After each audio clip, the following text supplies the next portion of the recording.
Hi dear students, मैं संतोष कुमार प्रयागराज से आप सभी का स्वागत है ऑक्सिक कोचिंग के एक और वीडियो में। इस वीडियो में हम प्रश्नावली 7.2 का क्वेश्चन नंबर 6 को सॉल्व करेंगे। पार्ट एफ का हम वीडियो बना रहे हैं।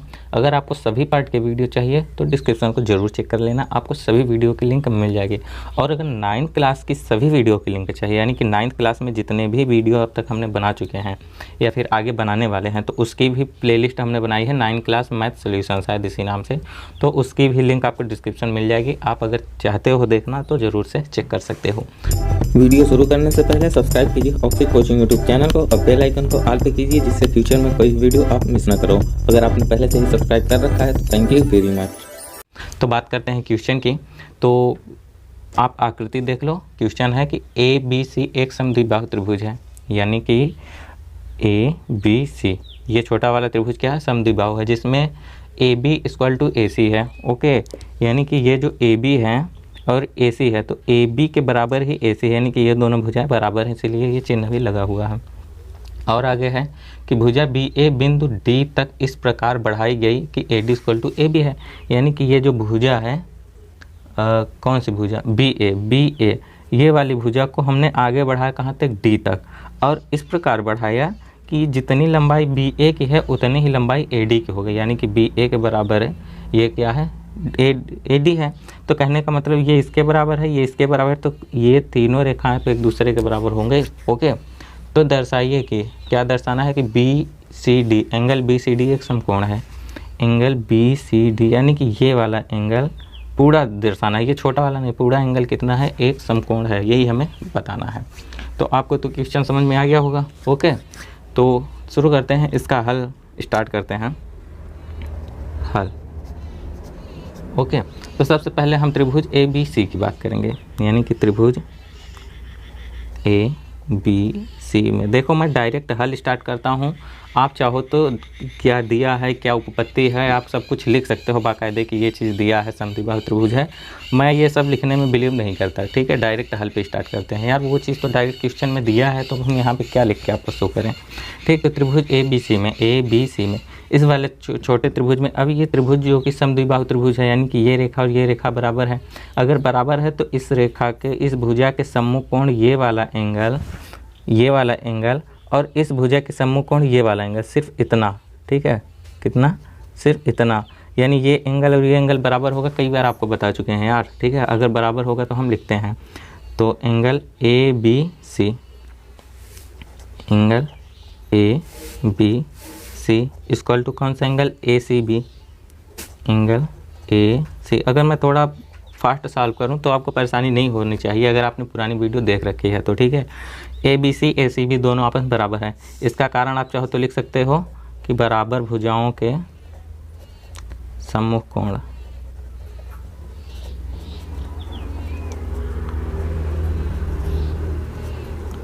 सम्मुख कोण, ओके, बराबर भुजाओं के सम्मुख कोण है, इसीलिए ये दोनों एंगल आपस में बराबर हो गए, ठीक है।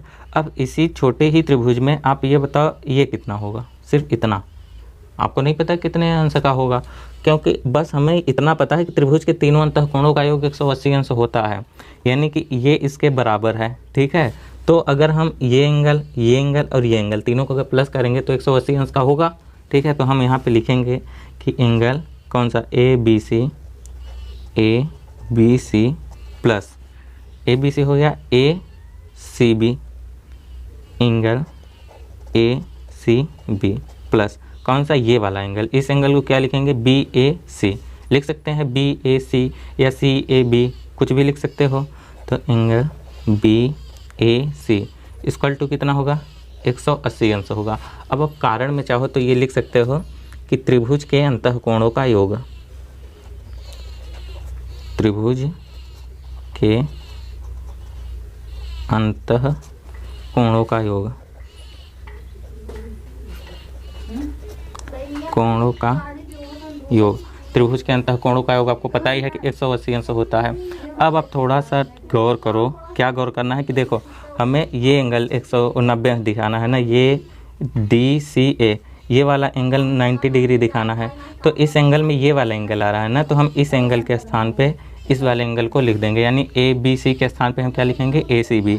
तो यहाँ पे ए बी सी है और लिख भी सकते हैं क्योंकि ए बी सी जो है वो ए सी बी के बराबर है, तो हम इस ए बी सी के स्थान पे क्या लिख देंगे, एंगल ए सी बी। ठीक है, इसके स्थान पे हमने ए सी बी लिख दिया और ये ए सी बी तो है ही, angle A C B plus ये वाला angle, angle B A C equal to 180 अंश।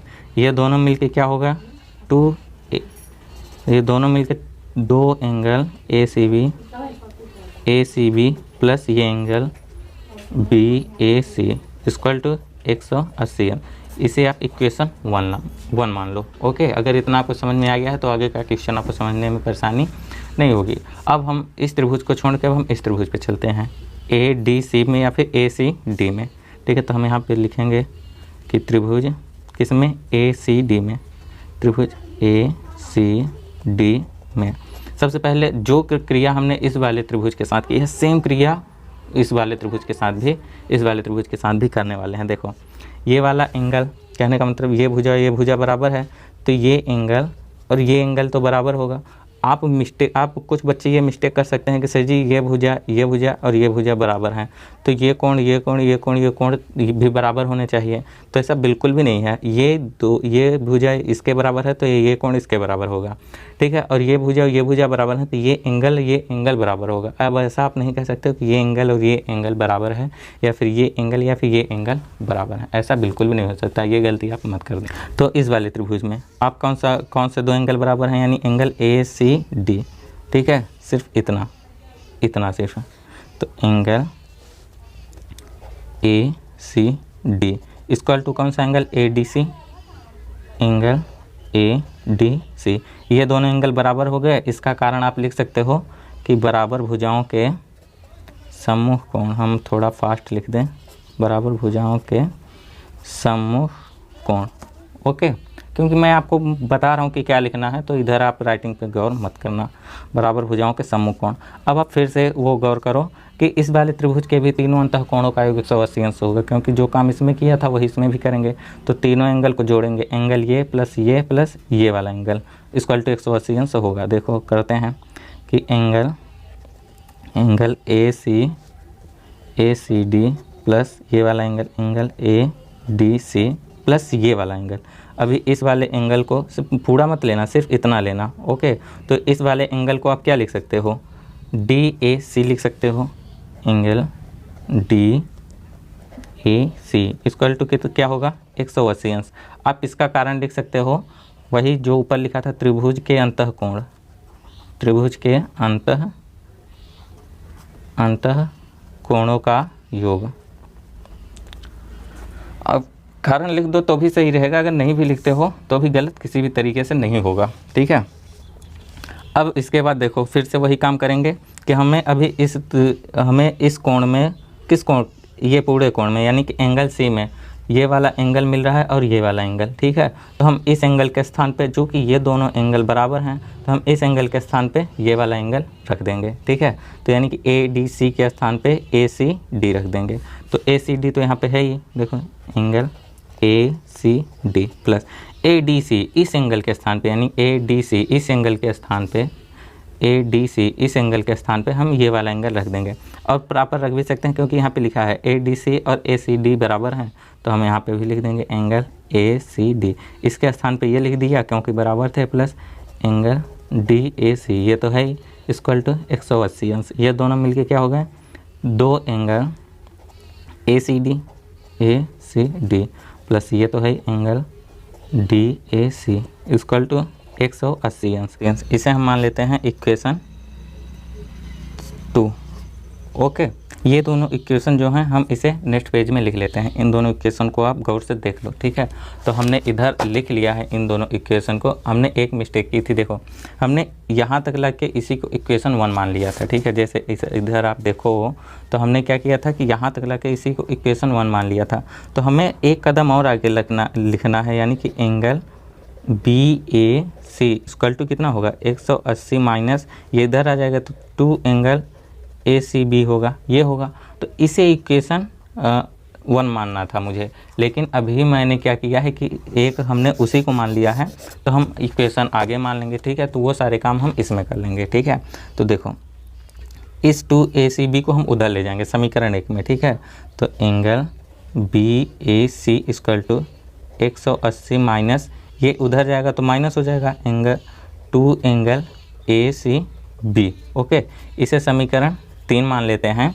और इसे क्या कहते हैं, इसमें भी समीकरण 2 में भी हम वही काम करेंगे, यानी कि एंगल DAC इक्वल टू 180, ये 2 एंगल ACD उधर जाएगा तो क्या हो जाएगा, माइनस हो जाएगा 2 एंगल ACD। इसे समीकरण 4 मान लो, ठीक है। वैसे आप 2 ही समीकरण मान सकते हो, हमने क्या किया था कि इसी को समीकरण 1 मान लिया था। यहाँ पे मैंने आपको बताया था इसी को 1 न मानकर इसे थोड़ा सा एक स्टेप और आगे ले जाके इसे हम RHS में ट्रांसफ़र कर देंगे, तो इसे समीकरण 1 मान लो। तो जो मेरा समीकरण 1 बना है वो, तो जो मेरा समीकरण 3 बना है वो आपका 1 बन जाएगा, और जो मेरा समीकरण 4 बना है वो आपका 2 समीकरण बन जाएगा, ठीक है। तो हमने देखो दूसरे में भी यही एक मिस्टेक कर दी थी, कहा गया, हाँ ये देखो, तो हमने क्या, हाँ ये देखो, तो हमने क्या किया था, इसी को हमने समीकरण 2 मान लिया था, ठीक है। तो इसको समीकरण 2 न मान के ये जो एंगल 2ACD है तो इसे उधर ट्रांसफ़र कर देंगे, तो तब जाके हम 2 मानेंगे, ठीक है। तो हम यहाँ पे समीकरण 3 और 4 मान लेते हैं, तो आपको इसमें कोई परेशानी नहीं होनी चाहिए। तो अब आप इस चित्र को ध्यान से देखो, इतना जब आप कर लोगे, यानी कि जब आपके पास 2 समीकरण बन जाएंगे, हालांकि मेरे पास 3 और 4 बन गए, कोई दिक्कत नहीं है, आप 3 और 4 भी बना सकते हो, दिक्कत कोई बात नहीं है। तो आप इस एंगल को देखो, ये वाला एंगल, इस पूरे एंगल को देखो, चूँकि BAD एक रैखिक कोण है, तो देखो हम यहाँ पे लिखेंगे कि त्रिभुज BA, छोड़ो त्रिभुज मत लिखो, आप इतना लिख सकते हो ना कि एंगल BAD इक्वल टू कितना होगा, 180 अंश होगा, बिल्कुल होगा, क्योंकि ये रैखिक कोण है, आप कारण लिख सकते हो रैखिक कोण, ठीक है। अब BAD 2 एंगल से मिलके बना है, तो वो दोनों एंगल कौन कौन से हैं, देखो एक तो ये एंगल है BAD, यानी कि ये पूरा जो मिलके बना है, ये कितने एंगल से मिलके बना है, एक ये एंगल और एक ये एंगल। तो इस एंगल को क्या लिखेंगे, BAD, यानी कि angle BAC plus CAD plus angle CAD, ठीक है, इक्वल टू 180 अंश, यानी कि ये दोनों एंगल मिलके ही तो BAD बना रहे हैं, ओके। 180 अंश हो गया। अब देखो इसीलिए हमने बोला था कि ये दोनों समीकरण आप थोड़ा सा एक स्टेप आगे लिख लो। अब यहाँ पे समीकरण 3 में देखो, हालांकि आपका ये समीकरण 1 होगा, तो मेरा तो 3 है तो मैं तो 3 ही बोलूँगा। तो समीकरण 3 में BAC का मान क्या है, 180 माइनस 2 एंगल ACB, तो हम इस BAC के स्थान पर क्या लिखेंगे, 180 माइनस, इस BAC के स्थान पे 180 minus 2 angle ACB plus, okay.